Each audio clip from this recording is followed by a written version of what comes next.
देखो आज हम लोग सॉल्यूशन का पार्ट 5 हेनरीज लॉ के बारे में डिस्कस करेंगे। ठीक है, तो हम लोग जैसे जानते हैं टाइप ऑफ सॉल्यूशन जो होते हैं बहुत टाइप्स होते हैं। Liquid liquid, solid solid, solid gas gas solid, तो ऐसे बहुत से टाइप होते हैं। उसमें से हम लोग सिर्फ 2 टाइप पे डिस्कस करते हैं अपने सिलेबस में। एक होता है आपका gas liquid and liquid liquid. तो आज डिस्कस करेंगे हम लोग पहले liquid gas, gas in liquid. ठीक है, तो इसको डिस्क्राइब करने के लिए हम लोग लॉ पढ़ते हैं, इसको क्या बोलते हैं, हेनरीज लॉ। तो जैसे जितने भी कोल्ड ड्रिंक पीते हैं हम लोग, पेप्सी कोका कोला, ठीक है, सब क्या होता है आपका, उसमें CO2 डिजोल्व होता है, किसमें, लिक्विड में। So this is the solution of liquid and gas, where gas is the solute and liquid is the solvent, and it follow the Henry's law. तो कुछ पॉइंट्स है, पहले इस पॉइंट को हम लोग समझ लेते हैं। ठीक है, उसके बाद देखते हैं। तो फर्स्ट जो है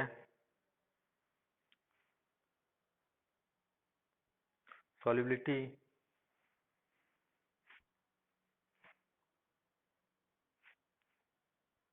of a gas is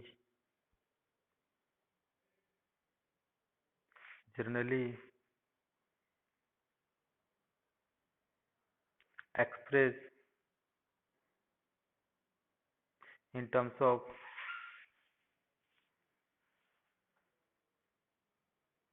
absorption coefficient। ठीक है, तो यहाँ पर represent by alpha.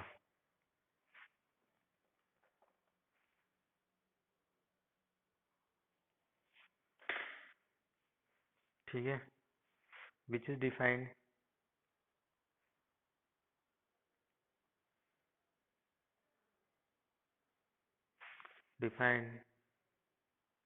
as the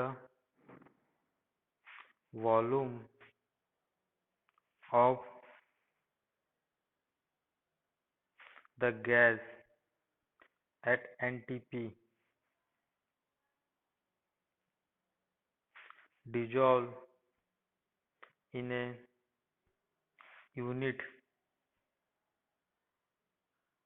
volume of solvent at a specified temperature and under a pressure of 1 atmosphere of the gas.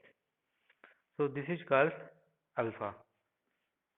ठीक है, this defines the volume of the gas at NTP dissolved in a unit volume of solvent at a specified temperature under मतलब given temperature at one temperature, it is called alpha।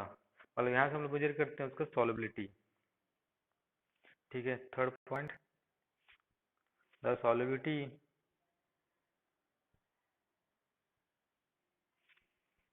of the gas in liquids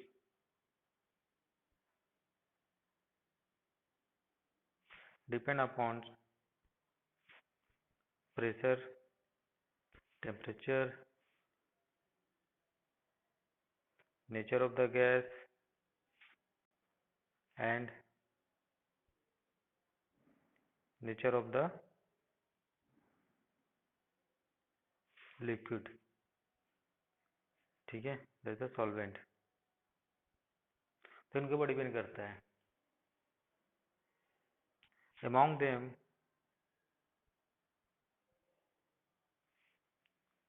the important factor most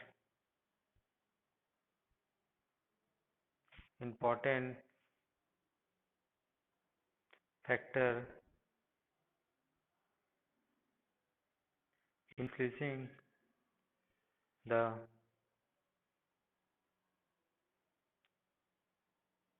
solubility of a gas in a liquid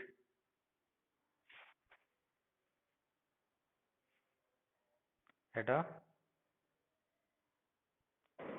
particular temperature, because temperature change, temperature को हमेशा आपको particular रखना पड़ेगा, यानी fix रखना पड़ेगा, because different temperature पर solubility of gas क्या होगा आपका, डिफरेंट होता है।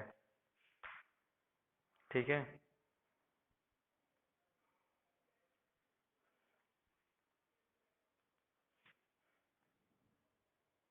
नेक्स्ट आते हैं, नेक्स्ट पॉइंट, फिफ्थ।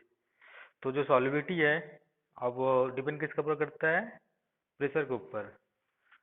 तो इसको स्टडी करने के लिए हम लोग क्या पढ़ते हैं, हेनरीज लॉ। नेक्स्ट आते हैं Henry's law.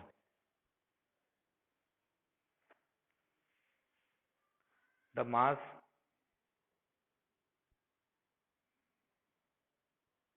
of the gas,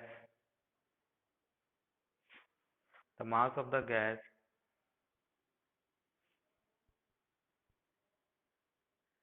dissolved in a given amount of a liquid at a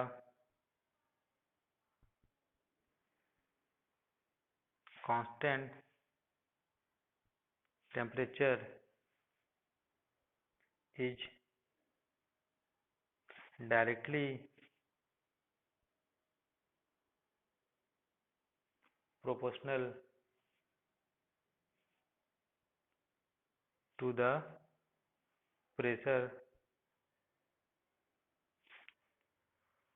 of gas present in equilibrium with the liquid।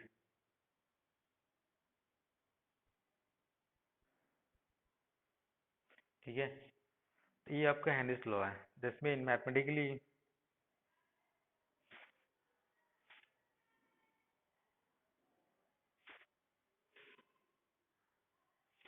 इसको लिख सकते हैं एम डायरेक्टली टू पी, ठीक, यानी कि M equal to K P, यहाँ से M upon P that is equal to के।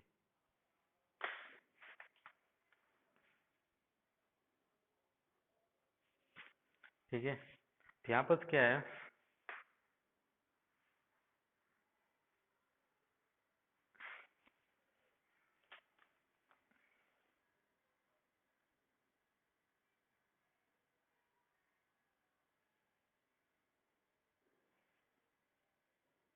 यहाँ पर देखो क्या है, एक लिक्विड है, ठीक है, इसमें क्या है, गैस डिजोल्व है। ठीक है, तो यहाँ पर प्रेशर है, यहाँ पर ऊपर से पी, तो पी जब प्रेशर ऊपर से, तो हियर इज द एम जो है mass of the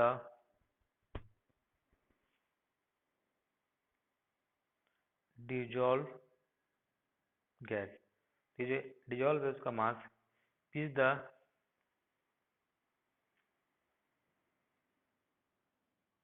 pressure at equilibrium, मतलब और ज़्यादा डिजोल्व नहीं होगा उस प्रेशर पर, इक्विलिब्रियम एग्जिस्ट कर गया है। ठीक है, नहीं घटेगा ना ही बढ़ेगा।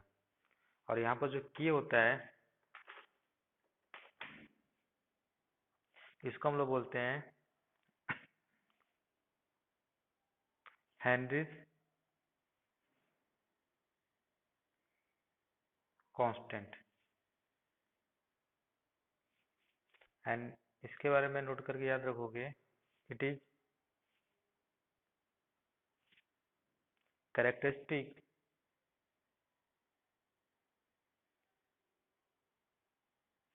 It is the characteristic of nature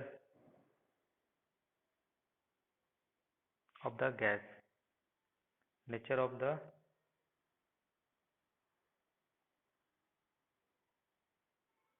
solvent and temperature. तो हम लोग जो कोल्ड ड्रिंक पीते हैं जिसमें CO2 डिजोल्व रहता है, वो कैसे डिजोल्व होता है, इस लॉ को फॉलो करके वो डिजोल्व रहता है। या तो कोई डाउट है किसी को?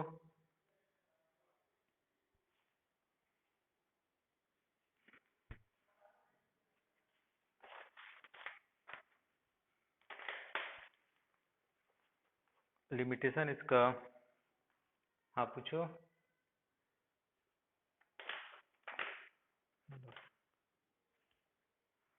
नेक्स्ट आते हैं लिमिटेशन।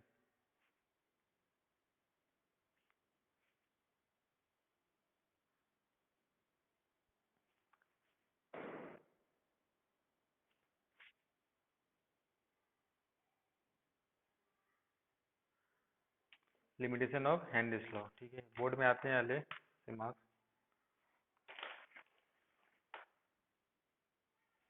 पहला, the pressure should be low and temperature high। तो इसका मतलब है that is the gas should be behave like ideal gas. क्योंकि जो आइडियल गैस हम लोग लिखते हैं PV इक्वल टू nRT, ठीक है, ये कब होता है? At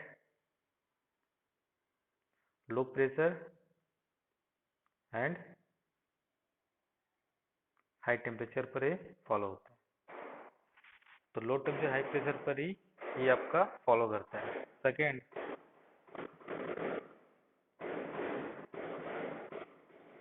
the gas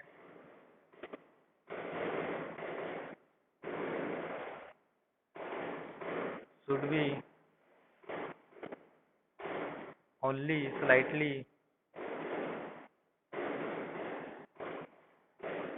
soluble in the liquid and should neither undergo dissociation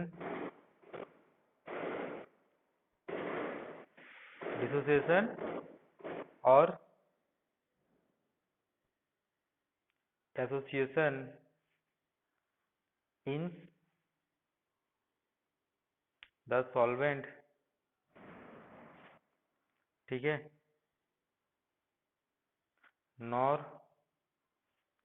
react with the solvent।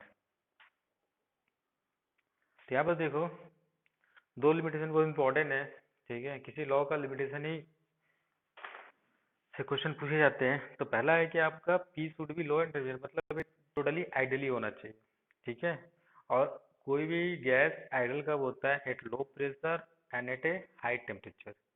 High temperature पे क्या होता है? उसका इंटरमोलिकुलर फोर्स नेग्लिजिबल होता है। लो प्रेशर पे क्या होता है? Volume volume of the atom molecules क्या होता है? नेग्लिजिबल होता है। That's why at high temperature at low pressure it follow the ideal gas. Second, the gas should not undergo with association और डिसोसिएशन। कुछ गैसेस क्या होते हैं? कुछ डिसोसिएट हो जाते हैं, कुछ एसोसिएट हो जाते हैं सॉल्वेंट में जाने से, ठीक है, एग्जांपल बताऊंगा अभी। या सॉल्वेंट से रिएक्ट कर लेते हैं, तो ये सब कंडीशन नहीं होना चाहिए। एसोसिएशन, डिसोसिएशन, रिएक्शन, ये अभी आगे हम लोग और थोड़ा डिटेल से पढ़ेंगे तो आपको और क्लियर हो जाएगा। जैसे यहाँ एग्जांपल लिखता हूँ मैं,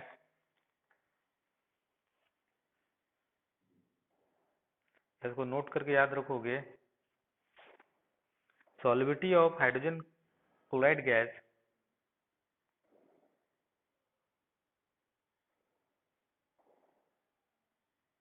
HCl gas and ammonia in benzene,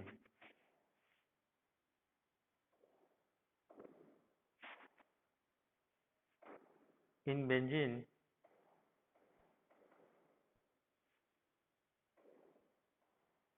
this law valid, but not in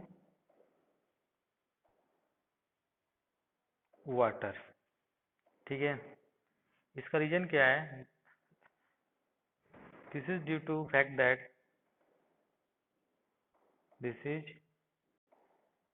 due to fact that both the gases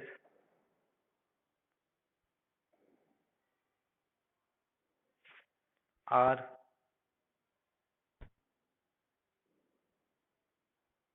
strongly soluble in benzene and highly soluble in water. ठीक है, तो यहाँ पर देखो, ये क्या करता है, बेंजीन में अमोनिया और एसिल क्या करता है, इस लॉ को फॉलो करता है, ठीक है, बट नॉट इन वाटर। तो ड्यू टू दिस क्या होता है, ये आपका वाटर में क्या होता है, हाईली सोल्यूबल है और स्ट्रांगली सोल्यूबल है बेंजीन में। स्ट्रांगली सोल्यूबल का मतलब क्या होता है, स्लाइटली सोल्यूबल, ऐसा समझ सकते हो, ठीक है। तो जैसे मान लो यहाँ पर रिएक्शन लिखता हूँ, NH3 plus H2O gives NH4OH and this is react dissociate NH4 plus OH minus HCl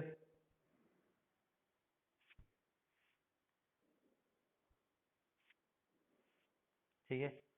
So this is not follow the Henry's law, that's why it is highly soluble, ठीक है, ये रिएक्शन है, लिख सकते हैं इसको।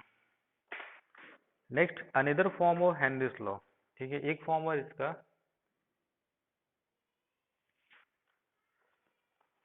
Another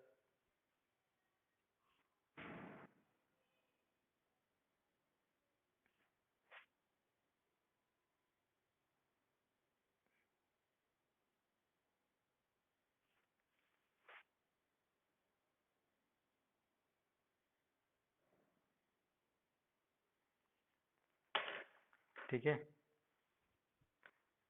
in terms of volume,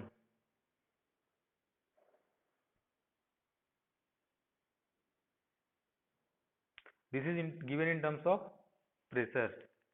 तो इसका स्टेटमेंट क्या है,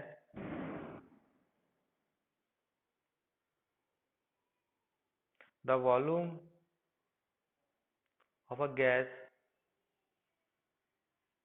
that dissolves in a fixed volume of a liquid at constant temperature is constant and is independent of the value of the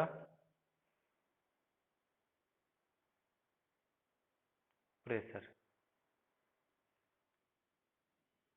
ठीक है। तो यहाँ पर देखो, इसको ऐसा सोच सकते हैं, from the gas equation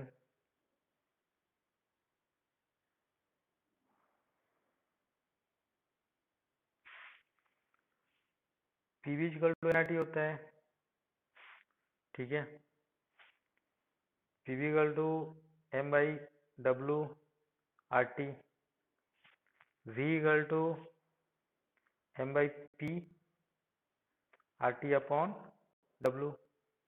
number of moles होता है मास अपॉन मोलिकुलर वेट।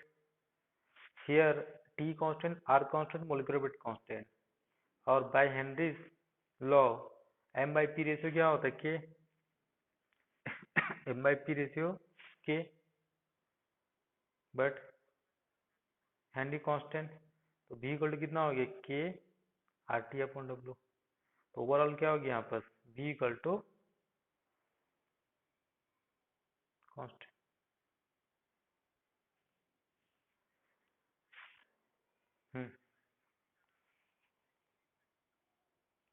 नहीं, यहाँ पर लिखा है ना मैं कि ये K कैरेक्टरिस्टिक है इसके ऊपर, Henrys constant it is the characteristic of nature of the gas.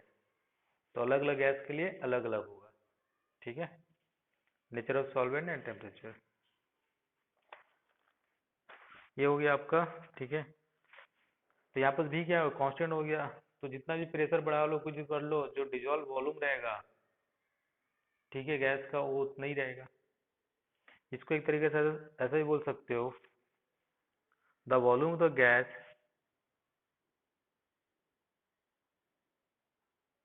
The volume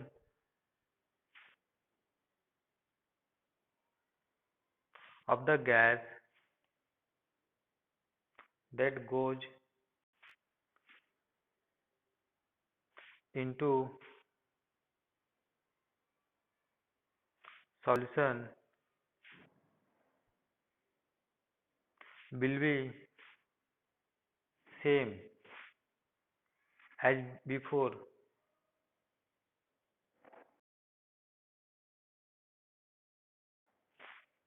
in spite of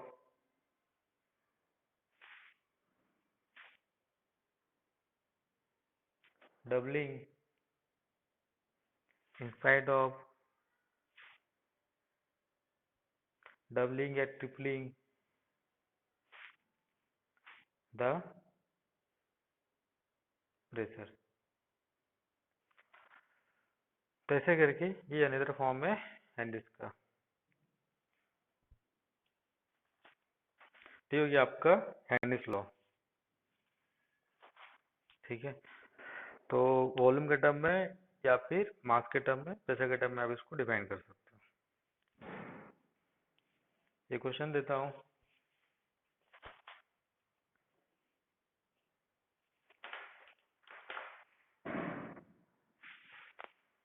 calculate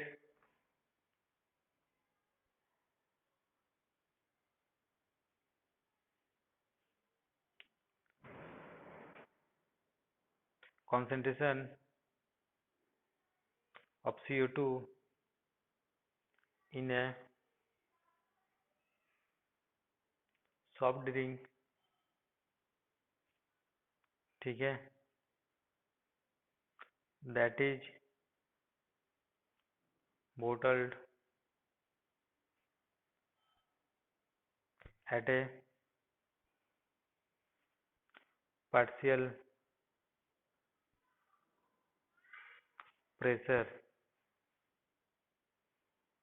of CO2 of 5 atm 5 atm over the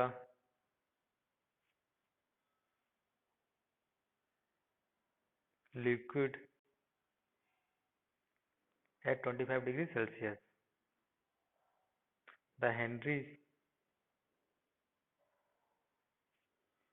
law constant for CO2 in water at 25 degrees C, 3.2 into 10 to power minus 2 mole liter ATM। इसको आपको solve करना है। तो देखो यहाँ पर question के data से आपको क्लियर हो जाएगा। The constant CO2 in a soft drink that is bottled at a partial pressure of CO2 5 atm over the liquid. यहाँ पर एक बोतल है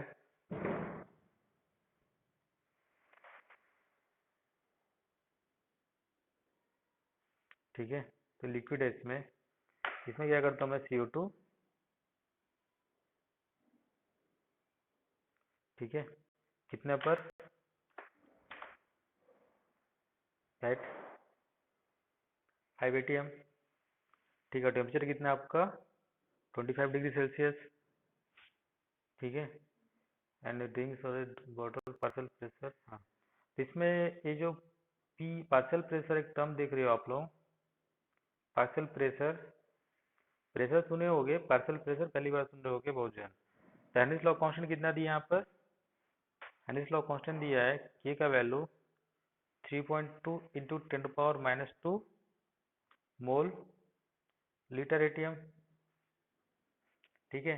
ध्यान से देखो यहाँ पर, Henry's law constant for CO2 in water, तो पार्टिकुलर एट ए टेम्परेचर, तो particular liquid, particular solvent, particular temperature के लिए के का वैल्यू पार्टिकुलर होता है। समझ में आया सार्थक, जो डाउट था हमारा। तो particular solute, particular solvent, particular temperature के लिए अलग होता है। तो यहाँ पर ये हो गया। अभी जो पार्शियल प्रेशर होता है, ये पार्शियल प्रेशर जो होता है, pressure of a gas, individual gas,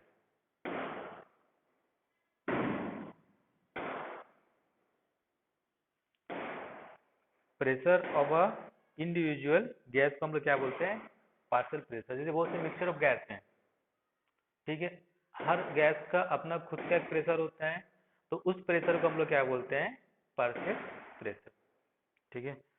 13 question, तो आपको क्या बताना है यहाँ पर, कॉन्सेंट्रेशन बताना है CO2 का। तो सबसे पहले मास निकाल लो, एम इक्वल टू कैसा निकलेगा, के इंटू पी, ठीक है, एम इंटू के पी, के का पी का वैल्यू कितना दिया हुआ है, 5, के का वैल्यू कितना है, 3.2 10 टू पावर, हाँ,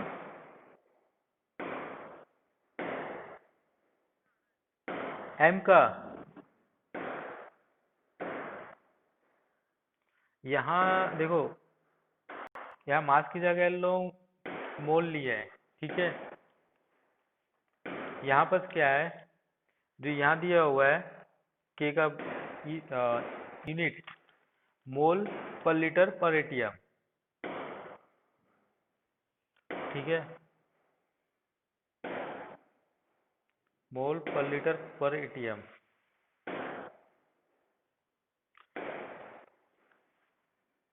हम्म,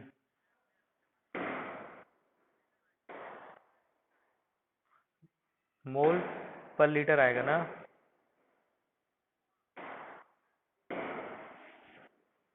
एक मिनट,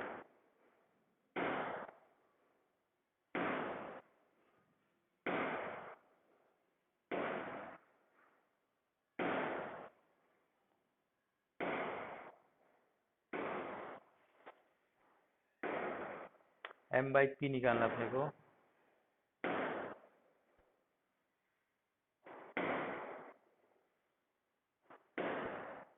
आर टी, ठीक है। दिस इज इक्वल टू के, यहाँ क्या क्या होना चाहिए आपका, वॉल्यूम आर टी, तो यहाँ से आप निकालो अब,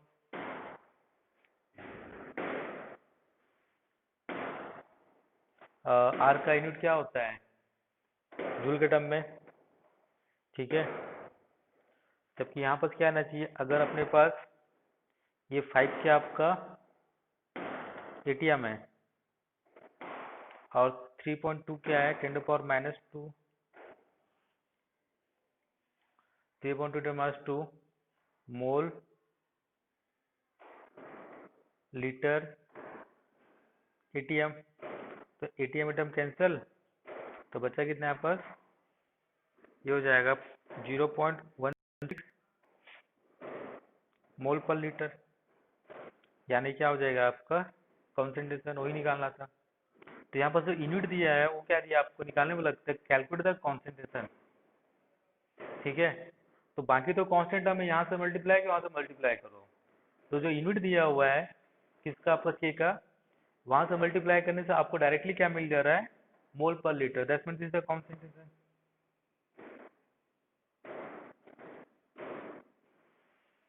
तो यहाँ पर जो एम है, एम क्या दे रहे हैं यहाँ पर, आपको दे दे रहा है डायरेक्टली कॉन्सेंट्रेशन। अगर मान लो के का वैल्यू केजी में रहता है तो वो मास आता है आपका, उसके बाद उसको CO2 के वेट से मल्टीप्लाई डिवाइड करते हैं, तब वो मोल आता है। ठीक है, और उसके बाद कॉन्सेंट्रेशन निकालना था, तो उसको वॉल्यूम से हम लोग क्या करते हैं, फिर डिवाइड करते हैं। तो यहाँ जो के का वैल्यू ऐसा दे दिया है जिससे आपका डायरेक्ट क्या आ गया यहाँ पर, इन टर्म्स ऑफ कॉन्सेंट्रेशन आ गया। तो और इसमें कुछ नहीं करना है, मुझे लगा मास निकलेगा, फिर वहां से मोल निकालूंगा, उसके बाद आपको क्या करूंगा, वॉल्यूम से डिवाइड करके मोलरिटी निकालूंगा। तो ये क्या हो गया यहाँ पर 0.16 मोलरिटी, कॉन्सेंट्रेशन ऑफ सॉल्यूशन। ठीक है,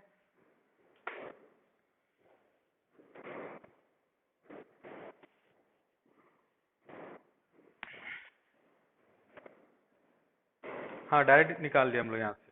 ठीक है,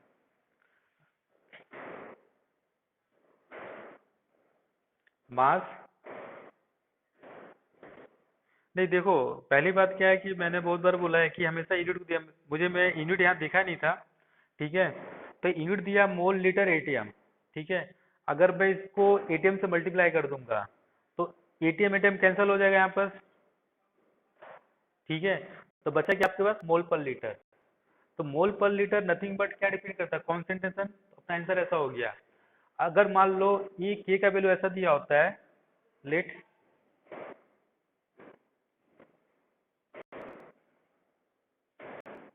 के इक्वल टू दिया होता है यहाँ पर 3.2 10⁻², ये दिया होता है आपका केजी या ग्राम लीटर एटीएम।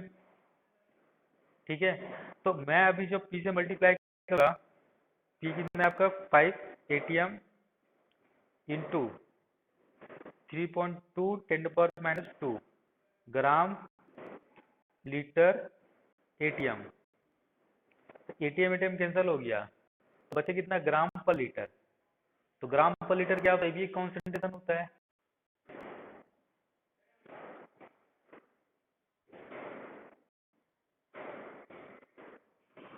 अब कॉन्सेंट्रेशन, और इस कॉन्सेंट्रेशन को हम लोग क्या बोलते हैं, ग्राम पर लीटर को स्ट्रेंथ, जो मैंने बताया था जब पढ़ते समय कॉन्सेंट्रेशन। ठीक है, तो स्ट्रेंथ आ गया। अब इसको कोई चाहता है इन टर्म्स ऑफ मोलरिटी, तो अगर इन टर्म्स ऑफ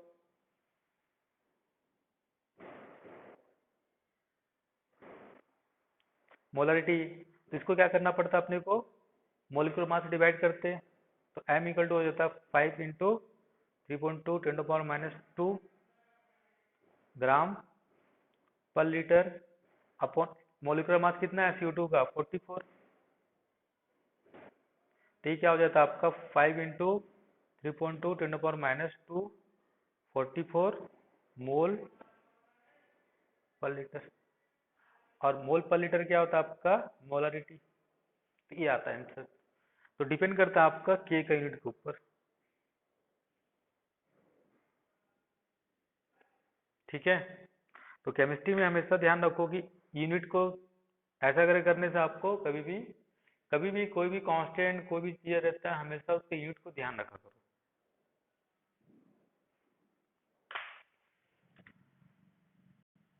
ठीक है,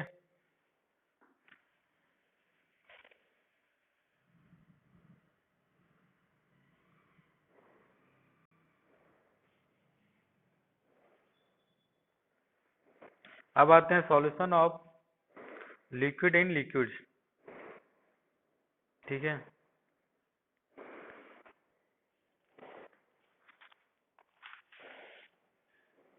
तो थोड़ा सा इंट्रोड्यूस कर देता हूँ इसको।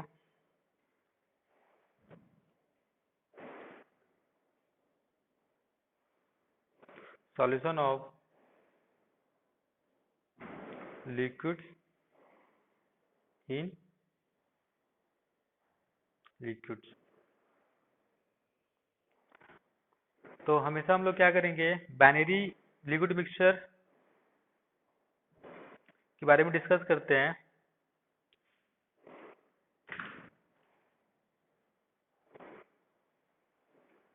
बाइनरी मिक्सचर,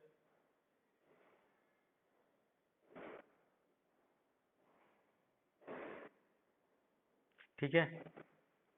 इसको हम लोग तीन टाइप में डिवाइड करते हैं। पहला लेते हैं इसको, एक होता है आपका completely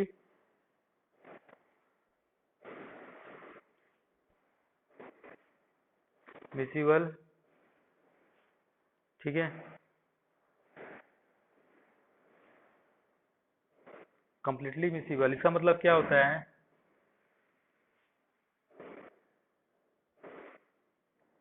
completely soluble in all proportion, in all, for example benzene in toluene,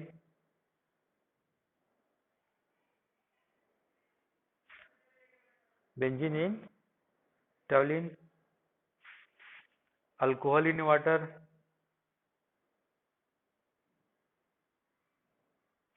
ठीक है, etcetera.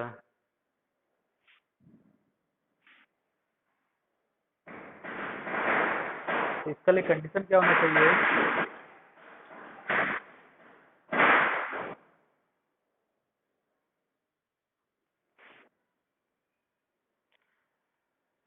This involve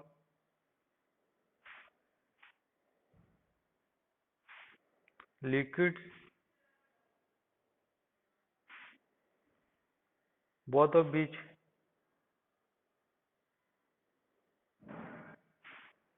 are either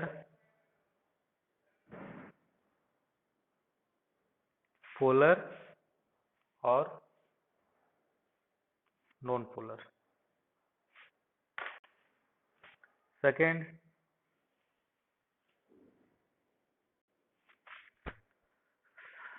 partial miscible,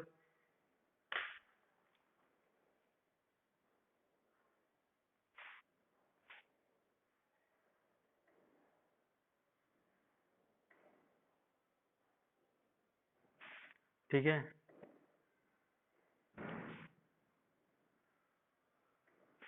soluble in some extent only, कुछ एक्सटेंट तक soluble रहेगा, ठीक है। जैसे एग्जांपल फिनोल्स